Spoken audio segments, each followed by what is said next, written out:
I've got the blues, I've got the blues, I've got the alcoholic blues. No more beer, my heart don't care. Goodbye, whiskey, you used to make me frisky. So long, highball, so long, gin. Oh, tell me when you're coming back again. Blues, I've got the blues, since the amputated my blues. Lordy, Hello, and welcome back to our podcast about a fanfic of a fanfic that itself is a synthesis of Fallout, the popular game about a post-apocalyptic wasteland, and My Little Pony, a popular show about pastel horses. I'm going to get that one right at least once, but it's going to be probably at the end. Never. So, I won't allow it. So, welcome back. This is my co-host, Weird. So, hello, Weird. That, sir, is Sir Weirdington Esquire. The first and only, if you need to know. All right, perfect.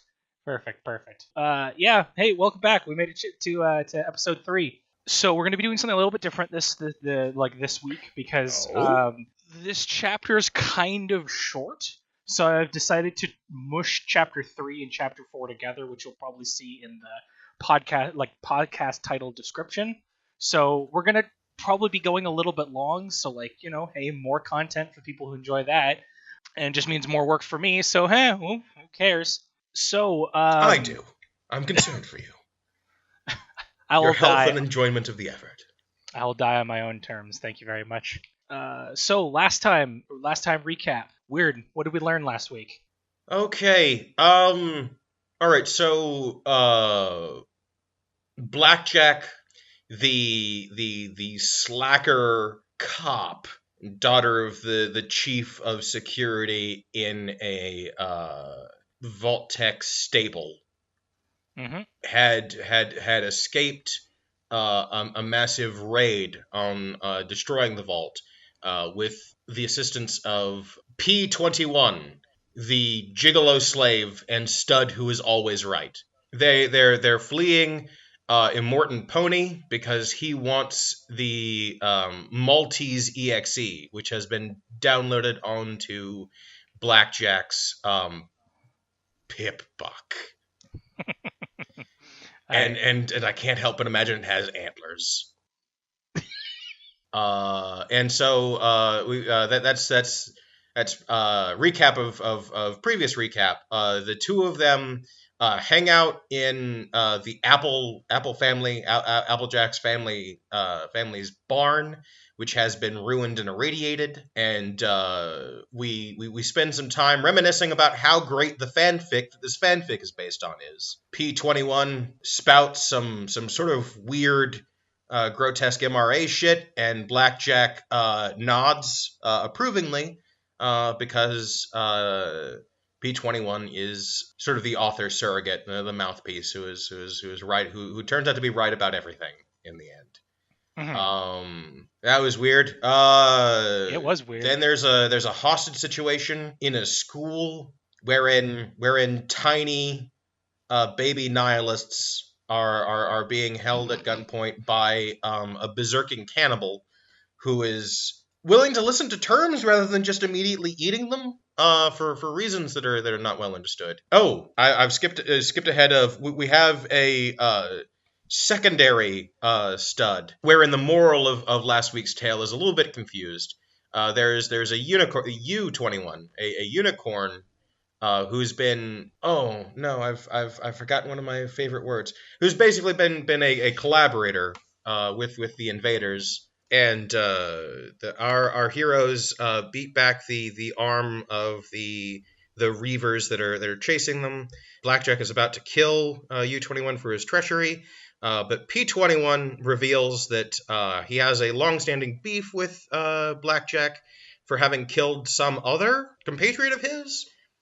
He doesn't elaborate, and she's totally incurious, so we don't know any of the details. But they spare his life. Later, Blackjack spares the life of the reaver who is about who is holding these children hostage. And that will come to bite them back in the ass because he was an outsider. and outsiders are not worthy of compassion. Silly. Of course not. And so I think that and so from there we come to the mouth of hell, known as Mega City 1. I mean Footsburg. Footsburg, yes. Welcome to Footsburg, abandon hope, ye who enter here. Life is like a hurricane. For those of you who started with this episode for reasons beyond comprehension, the name in the story is Hoofington. Yes. I mean, so not even going to really examine the logic, be it like everything is pony related. So like, what's like, is there a logic to why like Toesburg, like, It's called Hoofington? yeah, Footsville. Yeah, no. There's a thematic explanation, but there's never like a diegetic name ever given. Like there isn't like Orville John Hoofington who like named the city or something like that. Is it because it's like the boot stomping on the face of Ponanity for forever? It's much dumber than that, and I kind of wish that it was that, because that would at least made more sense. But yeah, so they save the young horses, and they've become sort of pseudo traveling companions for the time being. And that gives us a perfect opportunity to launch ourselves into Chapter 3, Learning Curve? Yes. Sorry, I'm starting to lose the titles already.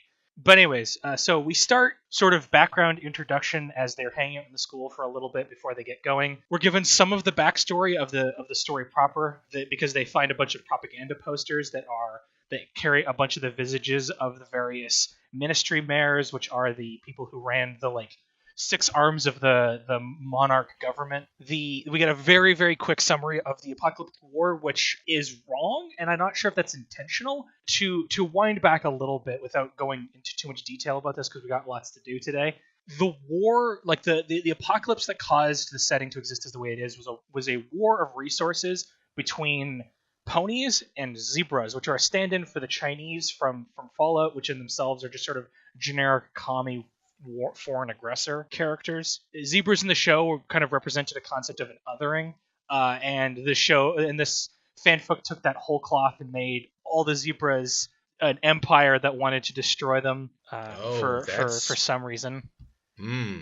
Okay, that's a lesson to take away from, like, I watched the first season of the show, and like the important takeaway is that like you shouldn't make assumptions of somebody who's different. But in the minds of our 2 consecutive authors, they're different. They're dangerous. Yes. Okay. Yep. Worrying, isn't it? But yeah, so we'll be seeing zebras a lot more later down the road for the story. But for the most part, they've always been kind of something that just happened in the background to explain why everything happened and why we're at a post-war wasteland and why everything got nuked. I have a bunch of notes here that I later realized just don't matter because of anything. We're shown a bunch of mechanics of the story from a video game perspective. Scoodle shows how Scoodle, who's the main leader of this Crusader group. The Crusaders, the name of our nihilist tots. Yes. Are nihilists like fixer tots? Like, I'm given to understand there's something like the like urchin army that like the Sherlock Holmes had in the original stories, but like kinda also do murders. Also do murders. But yeah, she showcases off her gun shoot skills and the ability to be able to break down weapons and all that crap. The concept that bottle caps in the setting are used as currency, which really is just a thing from Fallout, so it's in here as well. There's another name drop of another character named Boing, who's part of this little cadre of Crusaders, which isn't relevant for 65 chapters when this character returns again. I'm irresistibly compelled to interrupt. God damn, you have this like mega city overseen by like crushing oligarchy, like information oligarchy, like technocrats, and yet they don't have printing presses. Like they're still relying on wasteland bottle caps, like a like ad hoc. Like currency based they, off they, of they like okay, so this is a brutal dictatorship, ultra intensive government control, and yet they haven't gotten off the bottle cap standard. So I guess it's an important, confusing bit of the story that I feel like I haven't explained very well. Is that the ministries are all in the past stuff, like the very very very quick breakdown of the story, because we will get into this in later episodes. It went main canonical story of the show. The Industrial Revolution happened. Within like a decade, modern technology, like up all the way up to basically modern technology and computers, was invented. A resource war broke out because of the need for the crystals that power all the technology, versus the zebras requiring the oil that we had. We're not ponies. What the fuck am I talking about? No. It like don't kid yourself. We are meant to empathize with it. Like the ponies are for the sure. home front. Like, let's not kid ourselves. The war broke out, but was a kind of Cold War initially. An event happened where basically a school got dirty bombed. Essentially, that broke into a full scale war. We fast forward through it. We fast forward to Celestia almost getting assassinated, and her stepping down from her position of authority, and Luna taking over, and Luna restructuring the government to be focused around 6 ministries that are basically stand-ins for like the literal Orwellian like ministries from 1984. They controlled pretty much every facet of life and technological advancement up to that point. And then unlike what would have happened in the logic of the show, if Pinkie Pie, Luna, this is really messed up, actually. Like, yeah, let's all do some coloring and learn how to empathize with our feelings. Instead, basically every single of the main characters of the original show commits some war crime. Then nukes are invented, and all of Equestria is bombed out by nukes, and we are now living in the post-apocalyptic shadow of all of that stuff. We went Industrial Revolution, oppressive 1984 Orwellian nightmare, and then now we're in post-Orwellian nightmare apocalyptic vapor zone that everyone's just trying to pick the pieces back up of. Anyways, we'll get into more of that as we go along. I guess this is time to carry on. Scoodle then explains kind of the factions of this area, since Hoovington is like really built on... Sorry, Footsburg, my mistake. It is really built on like a bunch of different factions that are all vying for control of the area, with the Crusaders just being one of them. We're explained what the Reapers are, and the Reapers are they're the raiders that live long enough to get some level of notoriety, and very specifically, the Reapers have a you have to kill your way in sort of authority. There's only over 100 of them, and you have to fight in description by this hoof to hoof. This comes up later on, but they literally Thunderdome their way into being members of the Reapers. So not a lot of room for growth. There's not. We're given a name drop of another character that won't become relevant for a number of chapters, named Arlost, who apparently became a Reaper recently, and she used to be one of the Crusaders. Apparently, she grew up into being Reaper material. I mean, hey, after like the first chapter, I guess there's a whole lot of vacancies. Like this, like, well, I've come to challenge to become a Reaper. Well, congrats, you're in. Well, I thought I had to do the blood sport thing. Oh, don't worry. You gotta pass this way. I don't want to pass. I want to do the blood sport thing. So I think it's backfilled explained that none of the people there except for Deus was a Reaper, and the rest of them are just raiders and gangs that work for them, because Reapers are top dog, and basically all the other gangs listen to them because they're... Oh, okay, so there's only 100 in the executive tier. Yes. But anyways, we're given name drops of a bunch of other factions by name only so far. There's the Collegiate, some sort of trying to save the wastes type faction. We're introduced to the Society, which are some sort of hoity-toity nobility-driven society. The Steel Rangers are name dropped, which are some sort of technology. They steal technology, and people don't know why yet. We're name dropped the Enclave, which is described as to get into it very briefly. In the story, so far we've only ever seen unicorns and earth ponies, and none of the stables have have any Pegasi in them, which are the winged horse ponies. And the reason why that is because all Pegasi fled into the sky when the bombs hit, and they've been up there for 200 years and formed a faction known as the Enclave. Okay. And sorry, I'm trying to give away too much about what's actually going on. Yeah, I mean, So it's a challenge. This entire project faces of the deepest lore. Yeah. So let's put it on the shelf for now, because I don't think me or much of the audience will be able to retain much any of that. It'll come up as it comes up. Yes.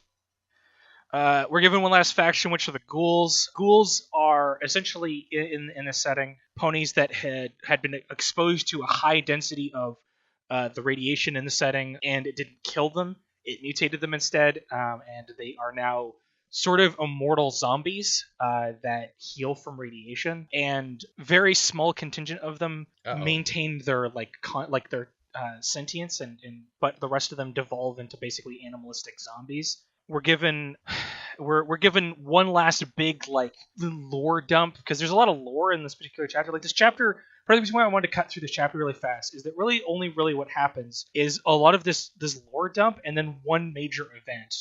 I figured, why not just skip all the way through it? But anyways, we're given one last thing, which is the core, which is the center of the city is some sort of monolithic structure that no one can get into for some reason, completely guarded on all sides by mechanized ponies and defense systems, and it's believed that there's something of incredible importance in there, but no one can get in it, so it's just kind of remains a total mystery that the whole Footsburg is built around. Just assume that all of this description is also being carried out while they're sort of moving slowly close to the town, like the main city proper, which is kind of like a recurring theme with these last couple of chapters, is that they've all been on the road, and so there's not really like a lot of description given between environments. It's just sort of like blank, desolate desert and small building outcroppings, so it gets kind of dull as they go along through the story. Oh, so it's like a good half of the Two Towers. Oh no. Yeah. Just too much description of walking, basically. Walking through like bleak wasteland. 3 pages of, yep, it's still bleak. Exactly. So we come across our first named area in a while, which they refer to as the Boneyard, or like the Crusaders refer to as the Boneyard, and they're all really spooked of the area. It's explained that it's like when the bombs hit one of the other major cities, Manhattan. A lot of ponies fled there to try and get to the Hoof because they thought it was more protected. This is where most of them died because of the fallout. So there's a huge volume of corpses here, and it's considered a cursed environment. Small content warning for child death coming up. But they get into the Boneyard, and the Crusaders insist that don't touch anything, it's bad luck. And BJ's like, stupid superstitions. We need some of this equipment if we're going to be able to get out of this. She's not being detected any enemies using her pep box, so she grabs like a box of bullets, and it makes a big noise, and it reveals that a bunch of the corpses are ghouls that are feral. We then go into kind of the and just hanging out, just crashing in the corpse pile, just chilling. And you woke him up. You rude girl. You rude girl. Christ, I hate this chapter. I really fucking do. We get a zombie showdown that happens for a number of paragraphs descriptive. The big moment happens where Scootle gets fucking torn in half by a pair of ghouls, and it's described in incredibly gory detail, and it's just incredibly awful. Yeah, we're back in that late aughts Newgrounds animation. As much as rape is a thing I hate, I really fucking hate murdering children for the sake of drama. This character gets established for, as a persistent ally, and then is fucking murdered for the sake of shock value. But anyways, we're not even really given time to parse that just happened, where she's violently murdered in front of BJ and is just sort of there to make her upset about circumstances. We're given one of the most massive bits of mood whiplash I've seen in a long while. Despite all of them being feral, one of them starts talking, and she starts like referring to BJ as someone she thinks from a past. Because like I said, they're immortal zombie ponies. So this character is actually a character. Exactly. Do you know how long I was awake last night? But this is actually a character from the canon show, and this comes up quite a number of times. She's a minor character in the original show named Silver Spoon, who was like one of the like bully ponies to like the younger characters. She shows up as basically like a glowing ghoul, which is an even more like it's a ghoul that's even more irradiated than a regular one. So they actually like glow and like give off like radioactive heat just by being around. BJ leans into her delusions of thinking that she's her friend from the past. She plays along just long enough for them to be able to escape the boneyard. Christ, I hate this chapter so much. But they escape the boneyard and they make it out for a little while. It's revealed that the Crusaders ditched BJ and 21 at some point along the way, and BJ 21. Wait a minute. Is the Uniquisling still with them? The Uniquisling? Oh no, that character's gone. What? He's exited the story. He's gone. Oh, I thought that like you've spared Uniquisling. Uniquisling joins the party. Nope, he's gone forever. Forever? Well, I don't remember if it's forever, but he's gone from the story. He just left. But now he's betrayed both sides. Where the hell is he supposed to go?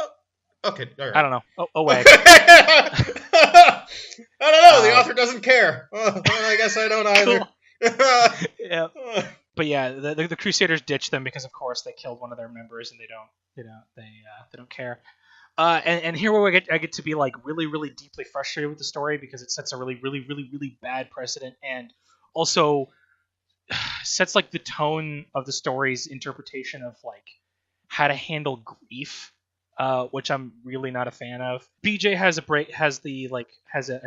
breakdown over the fact that she just killed a small child through her stupid actions. 21 gets super mad at her and is like a couple of lines of dialogue that are deeply frustrating because he basically is like, if you ever do anything that stupid again, I'll fucking kill you. But they're sort of stuck with each other. I am 1,000% on Blackjack's side. It is completely unreasonable to think that immortal, tireless zombies were like slacking. Yeah. Like.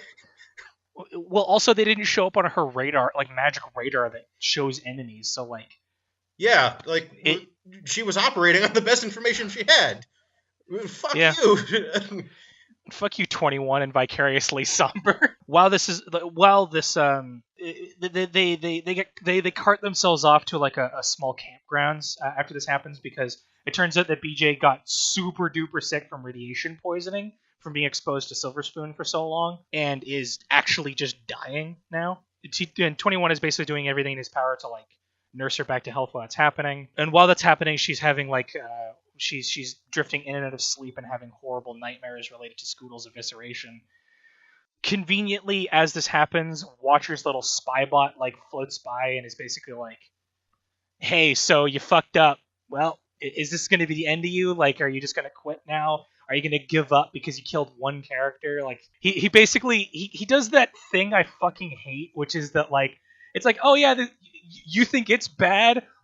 Characters I know killed the whole world, so quit bitching, basically. So yeah, berating someone back to health. That like oh well, I mean like no, the radiation sickness is just a front.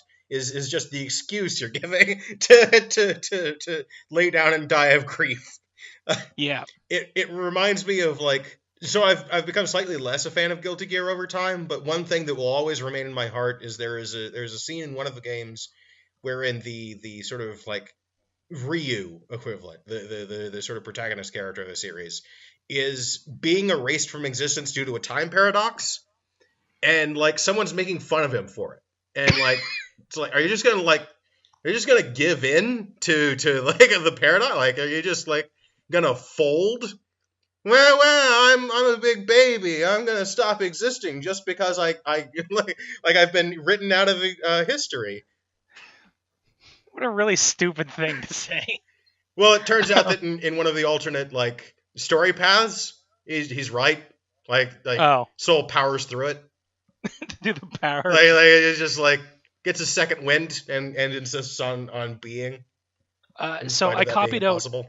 I copied a little bit of the dialogue that's given here because there's a paragraph of that gets used multiple times in this fucking story, and I fucking hate it because it really shows off like Somber's worrying interpretation of like the concept of mental health as it interacts with morality. But like the line given, and I'm paraphrasing entirely, but it's you do everything you can to make up for it, knowing that you'll never succeed in getting rid of the guilt, which is really horrible. That like this story is just baggage. Like the story is just baggage piled on top of more baggage that the character is literally never given time to deal with, and is constantly called out for like wanting to stop and slow down and not fall apart as a person. Like we were talking about this in the last chapter, but like the author seems to hate the main character, and I don't know why they wrote them. Like, why didn't you just make the story about 21 and his magical penis? Like, I mean, who solves everything? again, so far he kind of is. So like the Sherlock Holmes story, we're all told from the perspective of Watson. Like in order for your golden boy, like your genius clever person who's always right about everything, in order for them to like preach to the reader about all the things they're right about, you have to have a fool around asking dumb questions and being impressed. Yeah, it's deeply frustrating. And so like this is all armchair psychology and like reading too much, like trying to read a book to read the author a little bit. But I don't know. It seems like there might be something to the supposition that like this is somebody who doesn't like have a healthy understanding of how to grieve about things. Having an XP like a kind of anti self insert to beat up over not being able to just power through. Yeah, not being able to cope. Yeah. Well, they're just trying to like they're trying to sort of shoulder through and walk off some severe trauma, and then through this yelling at themselves for it not working. Mm-hmm. Anyways, they come like Watcher points them to the BJ's method of survival, which is there's in the campgrounds they're in there's a downed sky carrier contains a bunch of medical supplies, including Radaway, which is a wonder drug that allows you to purge yourself of radiation poisoning. 21 and BJ have a sort of a bickering moment where BJ is like, no, I have to do this myself because I don't want to make my own stupidity your problem, and 21's like, no, I'm just going to help you anyways, and she forces the point by shooting at the animals that are around the area to stir them up, which is a bunch of radioactive alligators that forces it so that 21 can't just sneak in. She just trashes her shotgun from the first chapter and a bunch of grenades, killing the gator, and they get the life-saving medical supplies that she's desperately requiring.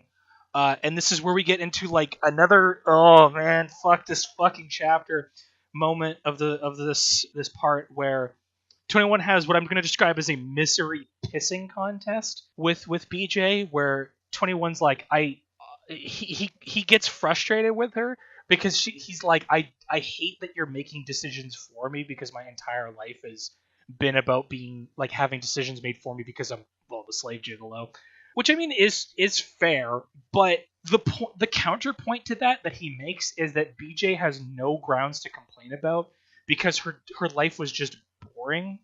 Like, she was miserable, had no friends, had no one to talk to, was completely isolated by her own community, partly because of her position and career that was forced upon her, and partly because of just like the state of the stable. But like 21 makes it her problem, like that she's just lazy, and that was the whole thing. That she just didn't want to do anything, and she just wanted to sit there placated in her, and just basically just sit around and do nothing all day. Which is just like, fuck you for writing that. Like, I can't, like, how dare a character just like be miserable but not have like a broken, horrible slave existence. Then we're given like one last little point made about BJ where P21's like, well, it's like, well, I might be the smart one, but you're the brave one, implying that implying the problematic tone of like BJ is like drives herself by instinct and therefore is like not necessarily superior to like being smart, but it's that trope that a lot of stories do where the character's dumb, but dumb in a way that outthinks the clever characters in the story. Sort of a Kirk kind of. Yeah, exactly. Anyways, one last point from this chapter, and then we can move on to our next chapter for tonight. They find a mysterious object inside the crash carrier, which is a small, like, glowing pearl of some kind that when Blackjack puts in her pack, the Pip-Buck identifies it as a memory orb, but they don't use it, and we don't know what it does. And when they eventually figure it out, we'll get to that. So this is sort of our like mid-podcast break for the chapter. I'd recommend folks getting a snack and coming back to the podcast later. Let's go out to the lobby. Let's go out to the lobby. Let's go out to the lobby and get ourselves some snacks. Perfect. But yeah, so we'll move into chapter 4. Chapter 4 is called Innocence. So we launch right back into chapter 4 with discovering that something that I think was kind of backfilled when they downloaded the Maltese.exe. They also managed to steal a bunch of the Overmare's journals that she had been recording on her Pip-Buck as well, which reveals basically stuff we sort of already knew and was reiterated from the first chapter, that Overmare was incredibly paranoid. So much so that she started getting contact with the outside. It's revealed that U-21 didn't escape, but was let out by the Overmare so that he could get in contact with a mysterious figure referred to in this chapter as Sanguine. Sanguine being someone that is maybe a Steel-Tech representative because he knew all the codes to be able to clear his identity, and he is Deus's boss in some capacity. It also gets kind of just dropped in that remember when I said in the first episode I said I had no idea who killed Duct Tape. It revealed that the Overmare just rigged a terminal killer. So I guess that plot head's just buried there. It also reveals that the reason why she was working for the Overmare wasn't just because the Overmare threatened her daughter, but also because Duct Tape had romantic feelings for 21 that 21 didn't reciprocate, which is actually like one of the very few moments where I'm like kind of glad Somber didn't write this in a way worse way. Like, it would have been pretty fucked up to imply that like basically a slave developed romantic feelings for like someone who ostensibly owns them. But this is where they actually make the conscious decision to figure out what the fuck the Maltese.exe actually does. And they need to find someone who can actually help them figure out what that information. But before that happens, we get kind of like sidelined by as they're traveling down the road past the campgrounds. They encounter a bunch of robotic horses that they then murder a bunch of them because they're just completely hostile, and follow them back to some sort of mysterious building in concrete. The Pip-Buck tags it as a weather research facility, and when they get to the front door, they find a bunch of Pegasi that have been either shot or charred in some way, just in the front of the gate area. They're all wearing strange uniforms that they can't identify. So every time you describe like these gory scenes, like I'm forced to visualize like burnt, like flash animated pastel horses, like with chunks like sort of smoothly like cleanly missing from them in that very like flash vector art style of the show. And it's the dumbest thing. Like it wants to be hilarious, but it's too sad and edgy and dumb, and I can't get over it every time. The story takes itself entirely too serious for it to be as goofy as it is, and that's the dissonance of it, right? Like just the sheer unearned like pathos. The violence of the story. Yeah. Okay. Sorry, I just wanted to. No, it's cool. I just wanted to inflict that on you, dear listener. Now you're here with me. All right, gather around. But anyways, they also find on them a bunch of strange gun-like boxes. Like they're basically a box mounted with a trigger, and they can't figure out like what they are. And like how they work, but they're the stories like basically their laser technology. Like they fire heat rays that melt people. They decide to enter the building to check it out for more resources because they're really hurting for stuff after that like last time where they fought a bunch of zombies. I'm just gonna skip a whole bunch of a lot of this chapter is dedicated to essentially BJ shooting robots for a while with a laser gun, and it's really just not exciting.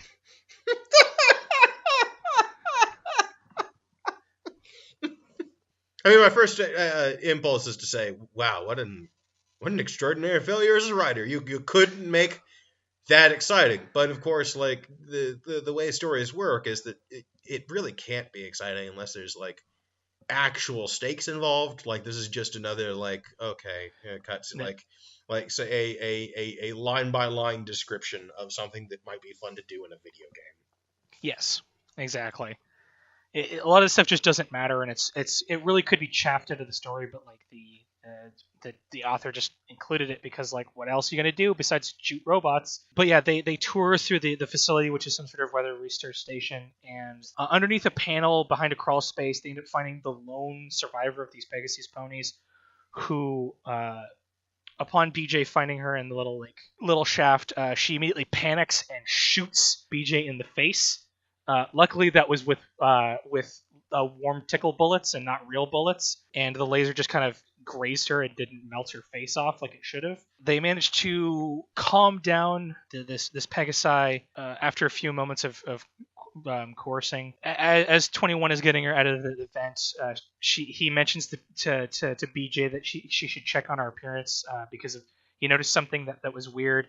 And she looks in him. She finds a bathroom and looks in a mirror and like finds out that like the exposure to the radiation that didn't kill her had like mutated her slightly.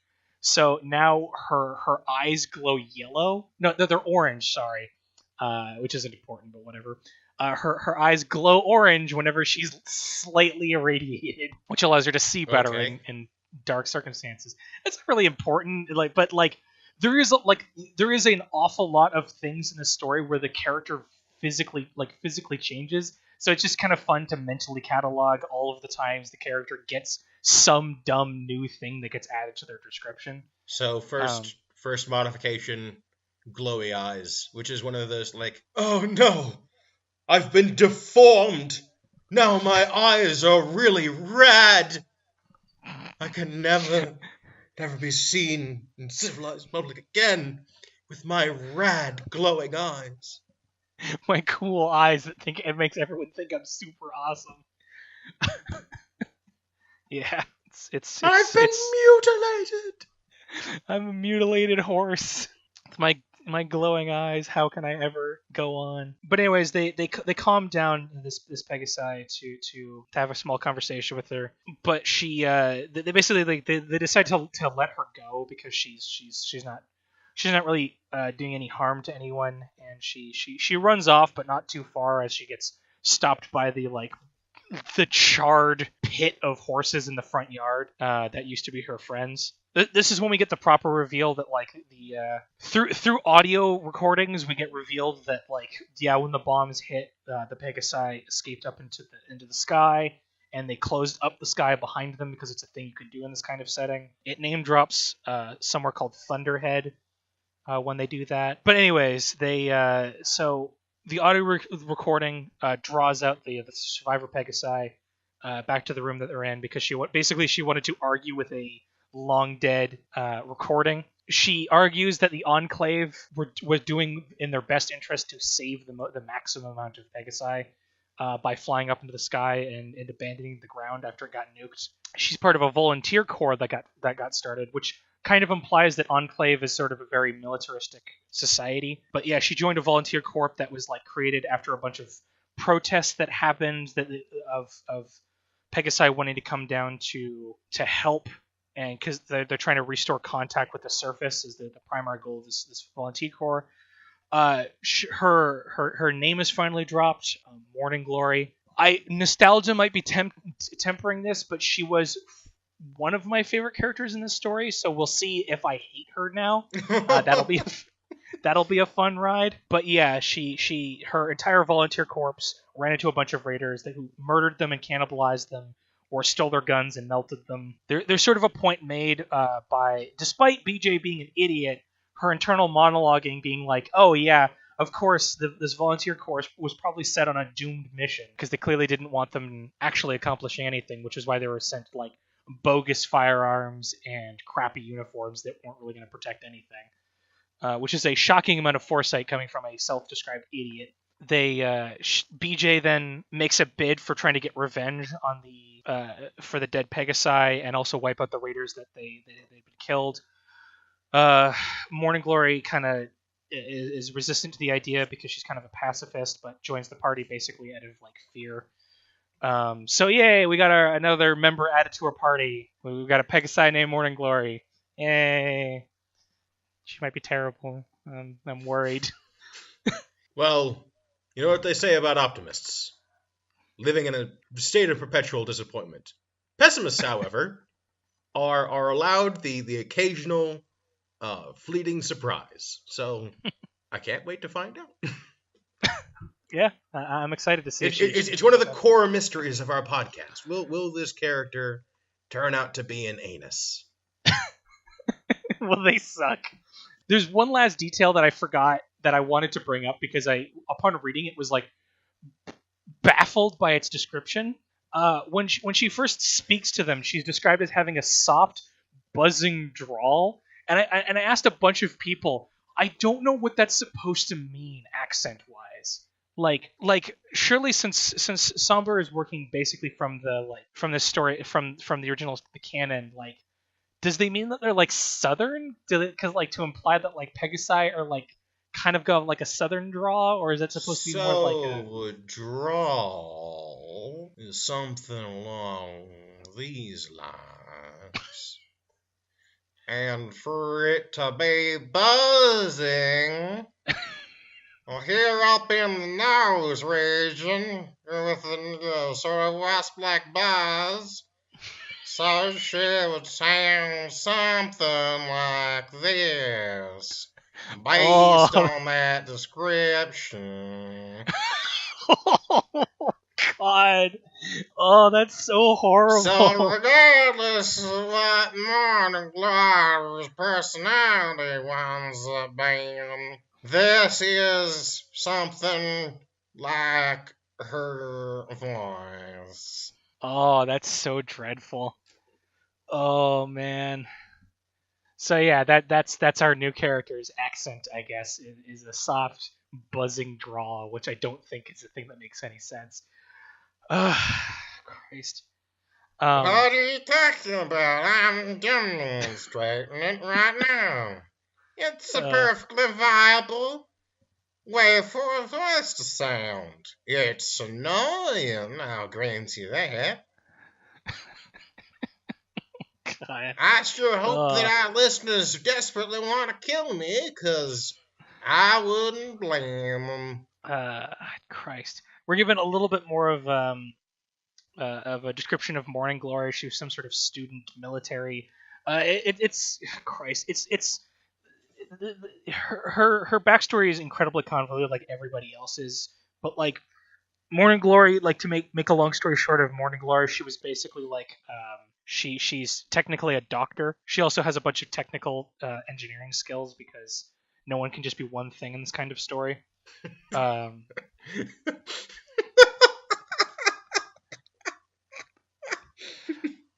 Well, because you see, that would be over that. Like she'd be putting too many points in her medicine skill with no points in repair. That doesn't make any sense.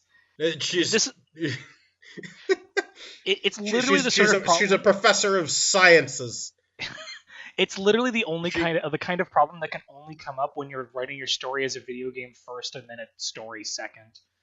Like it would only make sense if you hem it from the perspective of like, but like what skills would they have in Fallout? And it's like that's a bad way to write your story. She has a doctorate in studies. She does have a doctorate in studies. She's a doctor in science engineering and medicine. She is an MD and, or at the very least, a nurse practitioner. I believe she's a doctor because there are later it's like a full trained doctor, because she does do like thoracic surgery at one point in the story. But I think that might have been the reason why I like Morning Glory so much, is that she has skills that like are actually interesting and convey a character, as opposed to like I shoot good and there's no good reason why. I mean, now the party is complete. The classic triad: shoot good, everything else, and fucking.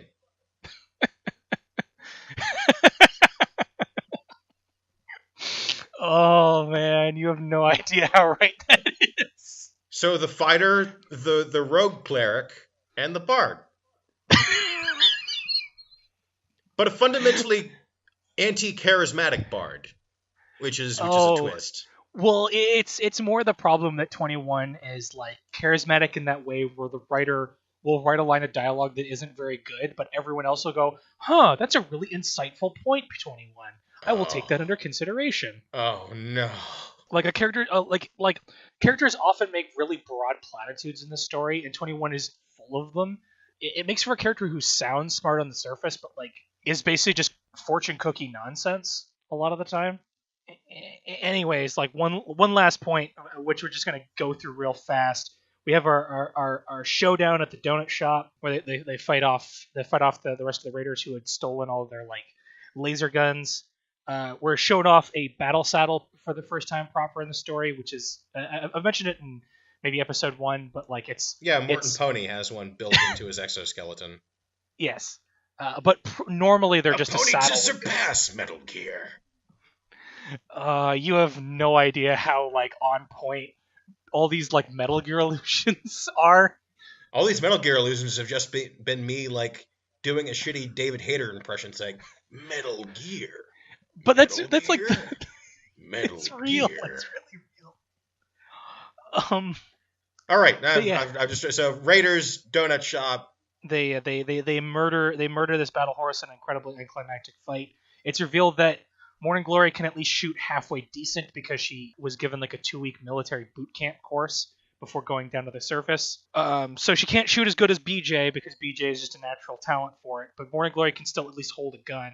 21 still refuses to for uncertain reasons. And we're almost done the chapter for this week. But while we then skip forwards to them waiting out the rain getting particularly heavy, like so heavy they can't really like head out down to Footsburg for the next couple of hours.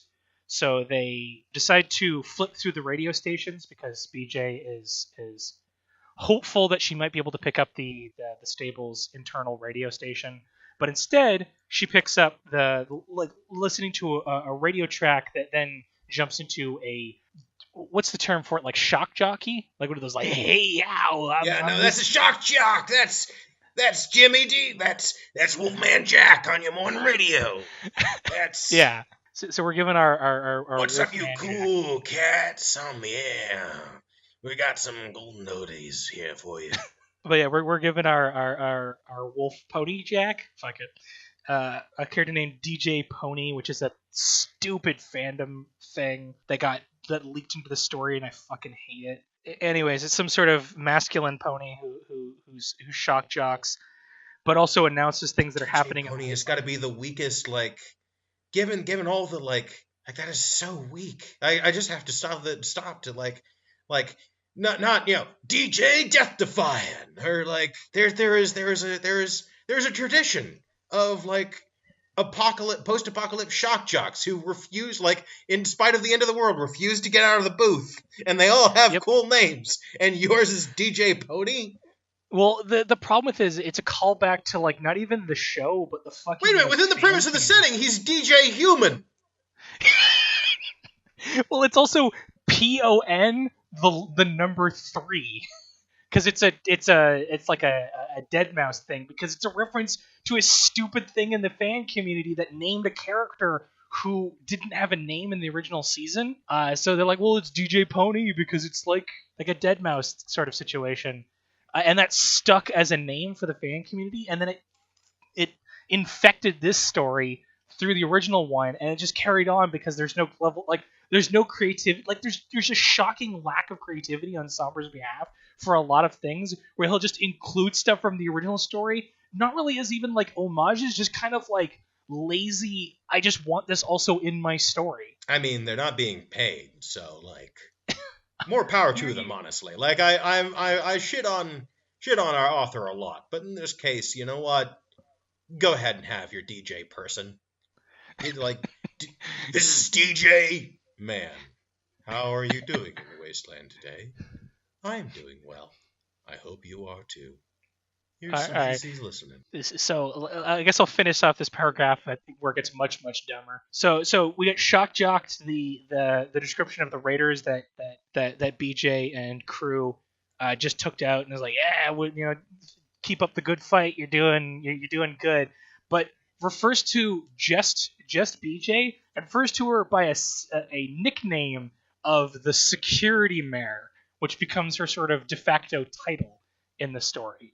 Because since this is a ripoff of Fallout, every single character in Fallout didn't have a name and had just like an epithet, like the Lone Wanderer or the Vault Dweller or the Chosen One. In the tradition of that, these stories typically have a main character who's also has an epithet of some kind and is only usually on the radio referred to as such. So in the main story, it's the Stable Dweller, and in this story, it's the Security Man or just Security, which doesn't roll off the tongue and sounds really dumb to me. Like, it always has and always will sound really stupid for a character to refer to themselves as Security. Like, eventually, like, the neurons stop firing and you just get used to it as a name, but like, I remember even hearing it the first time, I'm like, oh, that's kind of a dumb, like, epithet. Like, it's not even really that cool. I mean, what else do you expect from the creative genius, the madman upon the air? DJ person. DJ Man. Might as well just been called DJ Steve. No, that's too specific. DJ Guy. Anyway. So DJ that's person. Yep. You're man of the wasteland with smooth jazz that will not be stopped. Has just witnessed the Security Man cleaning up.